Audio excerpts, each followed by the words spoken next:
Hello and welcome to Maths with Jacob. This lesson will focus on different lengths. In real life, the metric system is designed to measure a variety of lengths. These can vary from being extremely small to extremely large. We will now look at the main units of length and give some examples to show how they can be used. The first one is the millimetre. The millimetre is a very flexible unit of length which can be used in a variety of settings. The millimetre is the ideal unit for measuring a paper clip.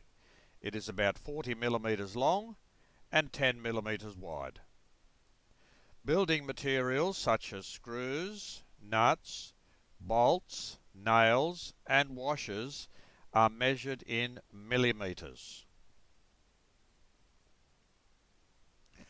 Building materials such as timber and wooden sheets can also be measured in millimetres. Although these are larger lengths, it is very common in building circles to use the millimetre when measuring these objects.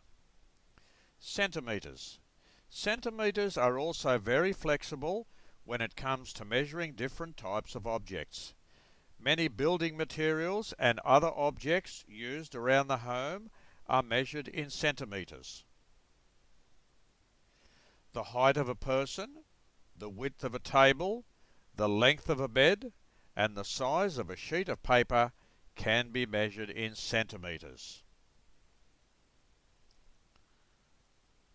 Metres.